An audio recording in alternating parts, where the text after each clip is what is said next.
Hello అండి. Welcome to my life style. నాకు కాకరకాయ అంటే అస్సలు నచ్చదు. మీరు కూడా నా బ్యాచేనా? అయ్యే ఉంటారులెండి. మరి నాకు ఈ కాకరకాయ పైన ఇప్పుడు ఇష్టం ఎలా వచ్చిందో ఒకసారి చెప్తాను వినండి. ఒకప్పుడు నేను హాస్టల్‌లో ఉన్న టైంలో అక్కడున్న కుక్ ఈ కాకరకాయ ఫ్రై తయారు చేసి పెట్టేవాడు. ప్రతిసారి తప్పించుకున్నా గానీ ఎప్పుడు తప్పుతుందా? ఒకసారి మాత్రం బుక్ అయిపోయా. అలా ఆ రోజు కాకరకాయ ఫ్రై తినాల్సొచ్చింది. అప్పటినుంచి నాకు ఈ కాకరకాయ ఫ్రై ఫేవరెట్ అయిపోయింది.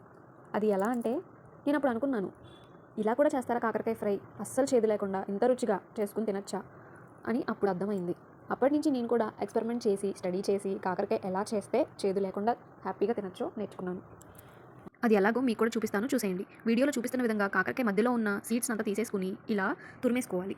ఎలా అంటే ఇక్కడ ఆల్రెడీ చేసి పెట్టాను చూడండి. పైన గరుగ్గా ఉన్న పార్ట్ అంతా మనం ఈ తురిమే దాంతోటి ఇట్లా నీట్‌గా తురిమేసుకోవాలి. ఓన్లీ లైట్ గ్రీన్ షేడ్ ఉంది కదా! ఆ విధంగా వచ్చేంత వరకు. చూసారు కదా! చక్కగా క్లీన్‌గా పైన గరుగ్గా ఉన్న పార్ట్ అంతా పోయి కాకరకాయ ఇప్పుడు ఇలా క్లీన్‌గా ఉంది.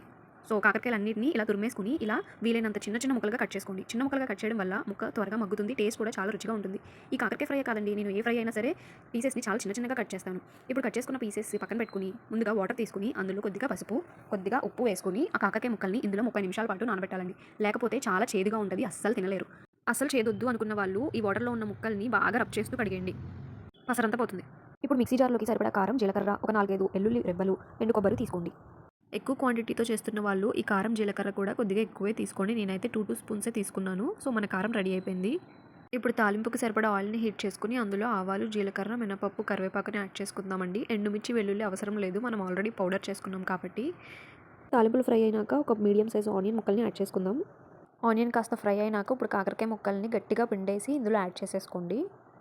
ఈ కర్రీ ఇప్పటి నుంచి మీకు కూడా ఫేవరెట్ అయిపోతది. కాకరకాయతో చాలా బెనిఫిట్స్ ఉన్నాయండి. మీరు ఒక్కసారి స్టడీ చేయండి. పెద్దల నుండి చిన్న పిల్లల వరకు అందరూ తినేస్తారు ఇష్టంగా. నో డౌట్ అందులో. సో, ఇప్పుడు ఇందులో ఉప్పుని యాడ్ చేసుకుందాం. రుచికి సరిపడా ఉప్పుని యాడ్ చేసుకొని అటు ఇటు కలుపుకుంటూ ఫ్రై చేసేసుకుందామండి కర్రీని. ఇప్పుడు ముందుగా పౌడర్ చేసుకున్న వెల్లుల్లి కారంని కర్రీలోకి యాడ్ చేసేసుకొని మళ్ళీ ఒక 10 నిమిషాల పాటు అటు ఇటు కలుపుకుంటూ ఫ్రై చేసుకుందామండి. అస్సలు చేదొద్దు అనుకున్న వాళ్ళు ఇందులో చిన్న బెల్లం ముక్క కూడా యాడ్ చేసుకొని కలుపుకోండి. అంతే అండి. హెల్తీగా, టేస్టీగా మన కాకరకాయ ఫ్రై రెడీ అయిపోయింది. ఒక్కసారి మీరు ట్రై చేశాక దీన్ని మళ్ళీ మళ్ళీ ప్రిపేర్ చేసుకొని తింటారు. సో, ట్రై చేసి టేస్ట్ ఎలా ఉందో కామెంట్ చేయండి. Thanks for